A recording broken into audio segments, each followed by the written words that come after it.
Auzubillahi Bismillahirrahmanirrahim. Assalamualaikum warahmatullahi wabarakatuh. Alhamdulillah rabbil alamin.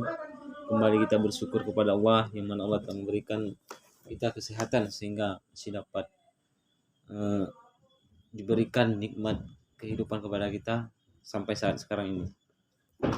Di sini saya akan menjelaskan tentang tugas UTS tentang hukum waris.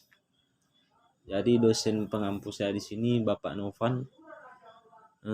Kemudian NIM saya 1905 9050 457.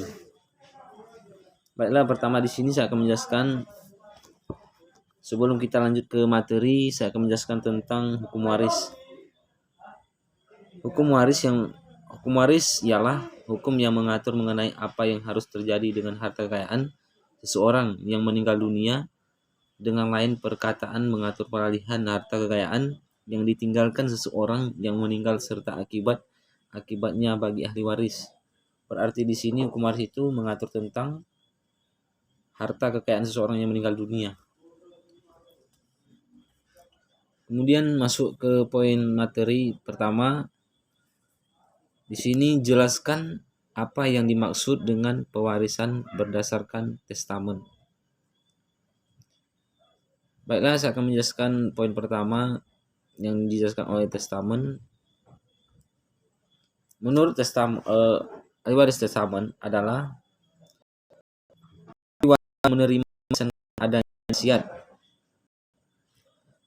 Wasiat dari pewaris yang ditulisnya dalam surat wasiat. Jadi ahli waris itu menuangkan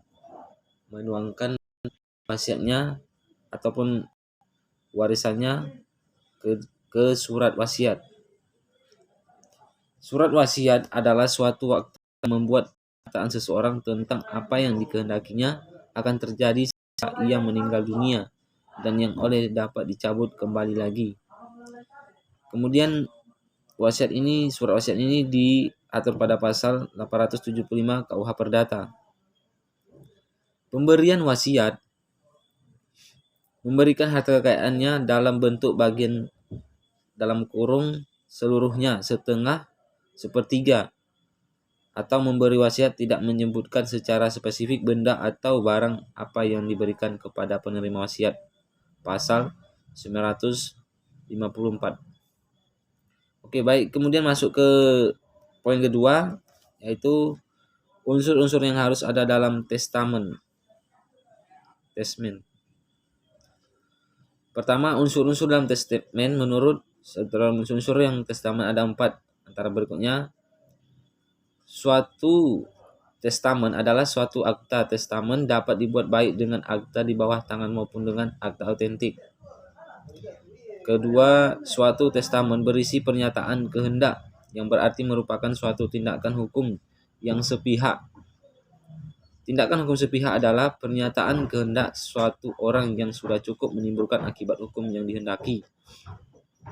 Kemudian selanjutnya, suatu testamen berisi mengenai apa yang akan terjadi setelah ia meninggal dunia. Artinya testamen baru berlaku kalau si pembuat testamen ini telah meninggal dunia. Berarti di sini mengatakan yang kedua unsurnya, testamen itu baru berlaku setelah si pembuat testamen itu sudah meninggal dunia.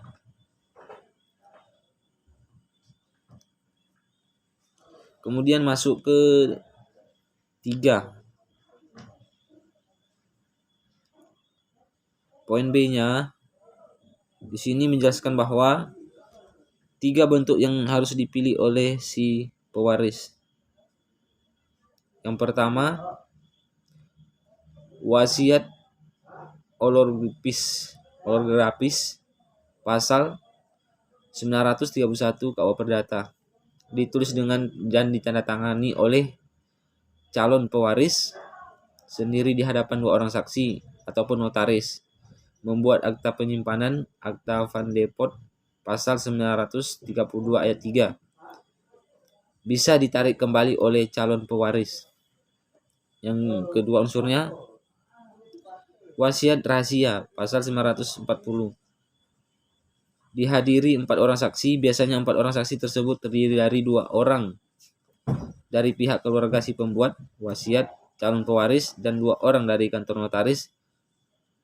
Kemudian tidak harus ditulis tangan calon pewaris sendiri, harus ditandatangani atau calon pewaris sendiri membuat pernyataan bahwa kertas atau sampul itu berisi wasiatnya. Kemudian notaris. Notaris membuat akta penjelasan, akta van sepresti, pasal 940 ayat 2. Kemudian tidak bisa ditarik kembali, artinya apabila suatu ketika wasiat rahasia akan dibatalkan, maka harus dibuat wasiat umum.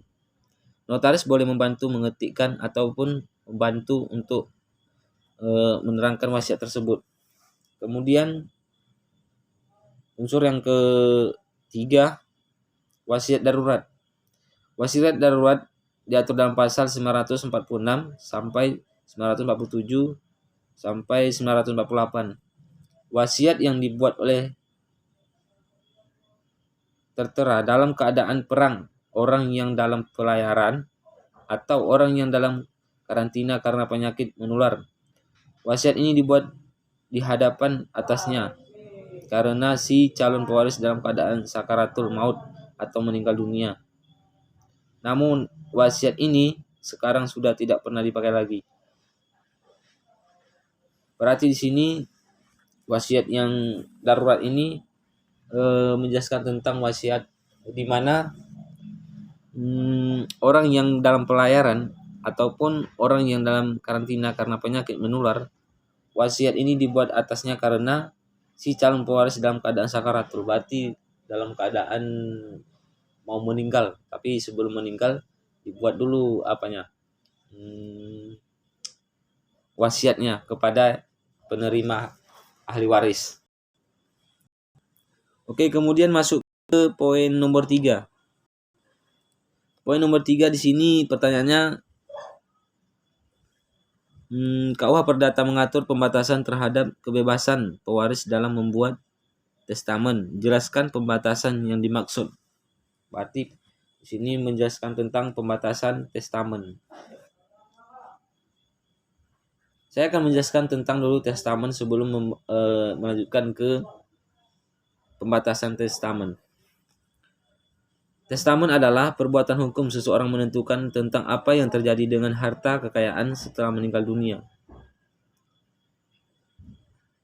Berarti di sini menjelaskan tentang seseorang menentukan tentang apa yang terjadi dengan harta kekayaan setelah meninggal dunia.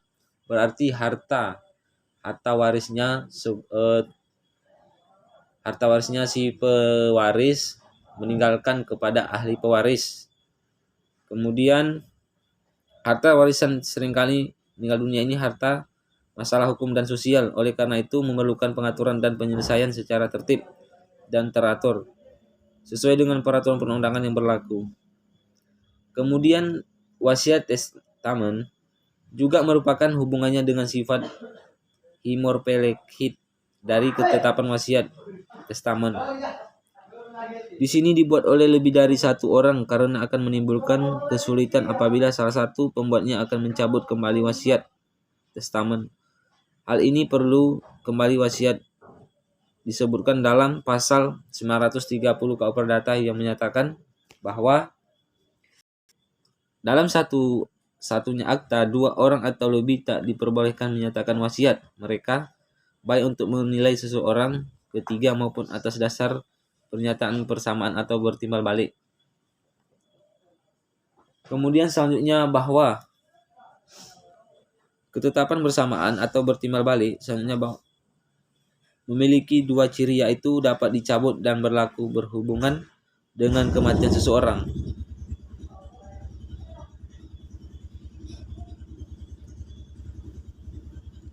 Baik, kemudian masuk ke poin ketiga. Poin keempat, pertanyaan keempat. Di sini menjelaskan tentang legitim portie adalah pembagian tidak dapat disingkirkan dan ahli wariskan menurut undang-undang. Pertanyaannya, apakah semua ahli waris menurut undang-undang berhak atas legitim portie? Dan jelaskan jawabanmu dengan menyebutkan pasal yang mengaturnya. Di sini sebelum masuk ke undang-undangnya, kita akan menjelaskan tentang legitim porti. Legitim porti ini atau bagian warisan menurut undang-undang dan pemotongan hibah. Pemotongan hibah ini yang mengurangi legitim porti itu bagian mengatur pasal 913 KUH Perdata. Legitim porti atau bagian warisan menurut undang-undang ialah suatu bagian dari harta benda yang harus diberikan kepada para ahli waris dalam garis lurus menurut undang-undang yang terdapat orang yang meninggal dunia tidak boleh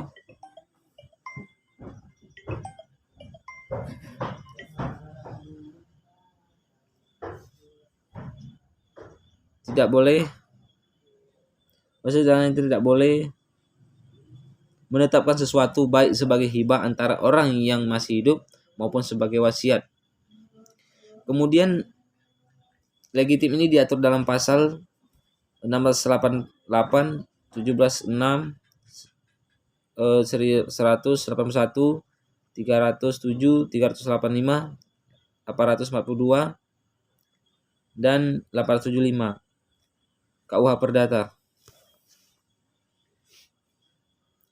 Kemudian suatu ketetapan dengan surat wasiat untuk ketentuan keluarga sederhana yang terdekat atau darah terdekat dan pewaris tanpa penjelasan lebih lanjut dianggap telah dibuat untuk keuntungan para ahli waris menurut Undang-Undang Pasal 915 KUH Perdata.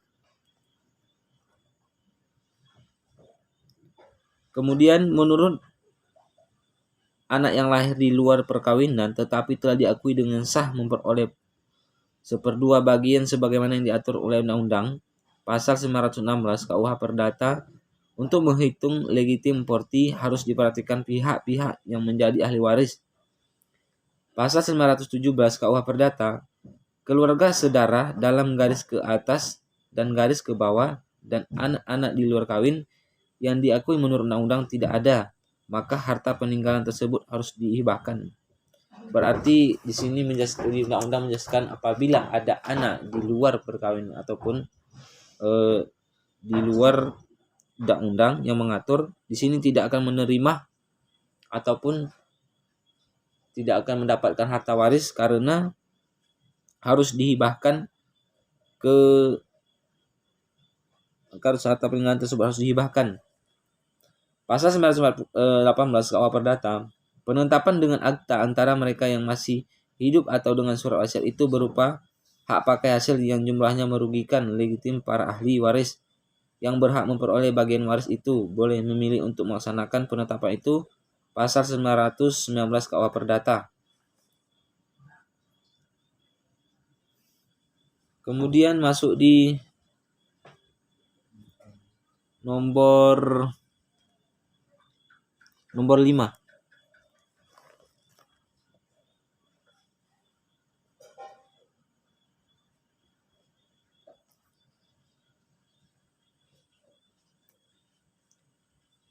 Baik, di sini di nomor 5 pertanyaannya, jelaskan sikap ahli waris terhadap warisan yang terbuka. Yang pertama, kita harus mengetahui apa itu waris dan apa itu harus harta waris terbuka. Harta waris terbuka dapat diwariskan pada pihak lain apabila terjadinya satu kematian. Berarti harta waris terbuka itu sebelum harta warisnya terbuka terjadi, ketika sudah ada kematian seseorang dan akan diwariskan kepada ahli warisnya.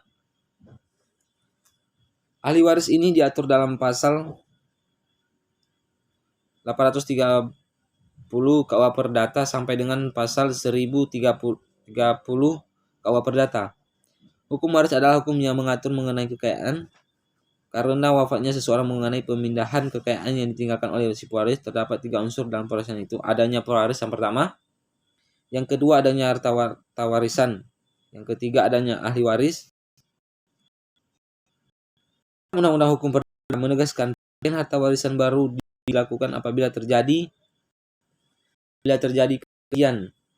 Berarti dijelaskan lagi harta waris itu apabila diahlikan kepada ahli waris apabila sudah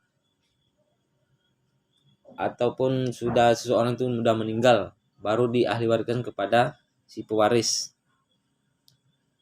Baiklah, cukup di sini dari hasil UTS saya. Kemudian apabila ada kata-kata yang kurang pada tempatnya, mohon dimaafkan Pak Noval. Cukup sekian dan terima kasih kepada Bapak yang telah memberikan tugas ini yang sangat bagus dan menantang. Wassalamualaikum warahmatullahi wabarakatuh.